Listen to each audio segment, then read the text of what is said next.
event. And thank you everybody for being here tonight. It's a pleasure to be at Meredith College and to be in front of you tonight. Just a quick correction, 1989. I wish it was 1989. I wanted to know that. Just a quick question. By show of hands, who here already have heard me once before? All right, that's great. Some people are familiar with it. So, hello everyone. My name is Hussein Aboubakr. I'm from Cairo, Egypt. I know my English feels like, I've been living here for, 20 years, but actually I've only moved to the United States only in 2012, right after the Arab Spring got started, and I've been living here ever since for the past 5 years. I've been teaching Hebrew, an assistant professor of Hebrew language at the Defense Language Institute in Monterey, California, and I'm a Zionist. And now I work as an educator at the Jewish organization Stand With Us that educates the public about Israel and combats anti-Semitism. Now, how did Hussein end up with such a resume in Jewish education? It's something that's still blowing my own mind to this day. And that's a story we're going to hear. And through that story, through my own life, we're going to try to understand anti-Semitism in the Arab world and the Middle East. Its nature, the different forms that it comes into, the extent to which anti-Semitism affects the political and religious discourse, and also possible solutions and the way out of anti-Semitism. Oh, everybody? All right, I'll try to, does the microphone work? Yeah. All right, this better? Yeah. Okay, so sorry. All right, let me,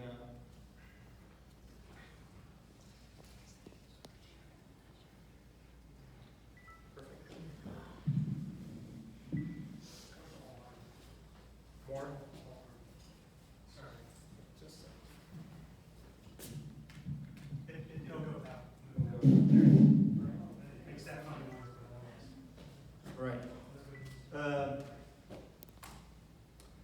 I was born in 1989 in Cairo, Egypt, to an average middle-class Arab Muslim family. There was nothing extraordinary about my family or my childhood. It wasn't particularly religious. It ascribed to what is popularly known as official Islam, which is the official stream of Islam adopted by the government. Those are pictures from my childhood. I'm the one with the curly hair, if you can't tell. Those are my two brothers, the eldest Muhammad, the youngest is Omar, and this is my father, Ahmed. He was a chief auditor at a government bank in Cairo. As you can see, he didn't have a beard, which is a sign of religiosity. He just had the traditional, well-known Middle Eastern thick mustache. I just received my education like everybody else, going to mosque, going to school, from TV, from the cartoons, from everywhere that everyone receives education from. From an early age, I started hearing a narrative in which in this world there is a supervillain. That supervillain is everywhere, controls banks, controls media, controls money, controls politics. And that supervillain is out there to get me and to destroy everything that is good in the world. And that supervillain is the Jew. The Jew is the epitome of all evil. And the personification and the embodiment of that Jewish villainy is the state of Israel. The Jews came, they destroyed Palestine, they killed innocent Palestinian Muslims, stole their land, stole their country, and been living there and trying to destroy our world. That story was said in everything. In the mosque, at school, at cartoons, at the media, at movies, at TV shows. Some of the best movies and the best TV shows are the ones with Jewish villains. And that narrative was just repeated and believed by everybody. My own parents, who were not bad people, they were not members of terrorist organizations, they just believed the narrative that everybody else believed. And it was just repeated at a very early age. At the most fundamental level of education, you just received that story as well. I drew Muslims fighting Jews in art classes. I was later on, they saw a demonstration burning the flag of Israel outside of my school, and they just joined it. And that was just understood that that's how the world works. And that narrative was super obsessive and also super real. It was not just a rhetoric. It was something that everybody utterly believed in, that Jewish evil, that Jewish villainy, and I believed it too. Because my parents believed it, my teachers believed it, my imams believed it. You don't question everybody, you don't question the adults. And I didn't question it either. So now we're going to see together examples of that anti-Semitism that is in the culture, in the media, in the religious practices. And we're going to see exactly to what extent this problem exists. We're going to start with religious forms of anti-Semitism. At the age of 11, I started to become really religious. I started to go to mosque more, which happens to a lot of people. You know, when you're becoming a teenager, you want to discover yourself. A lot of people start by discovering their faith, trying to explore their own faith. And at that age, I started to become more religious. So I started to become more observant, more than my own father. So my own father just, as I said, the mainstream official Islam, which is Friday prayers, fasting Ramadan. And I started going to mosque 5 days a week. And in Egypt and in the Muslim world, and in Europe to a great extent, a lot of mosques have been taken over by a certain denomination of Islam known as the Salafist, Wahhabist stream of Islam. That is the official stream of Islam that is adopted in Saudi Arabia and the Gulf countries. Because of they are literally the wealthiest Muslim countries on the planet, and because of their money, they can go and build schools, build mosques, send preachers, build TV networks. So the influence of that Salafist Islam has been really, really growing.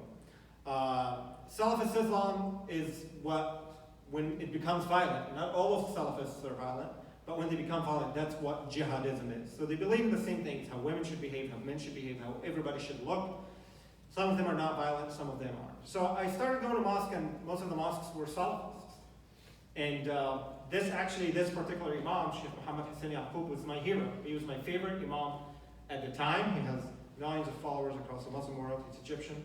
And this is one of his sermons about the Jews.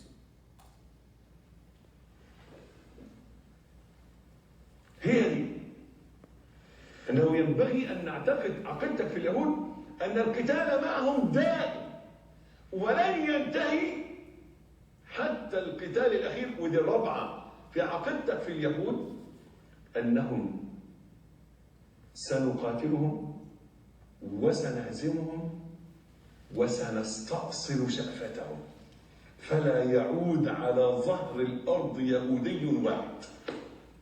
ليس لأنني أقول ذلك بل هي بشارة. I hope the subtitles are clear. So we will fight them, we will annihilate them, and we'll make sure that not a single Jew is left on the planet. A holy salvific mission. It is a messianic claim.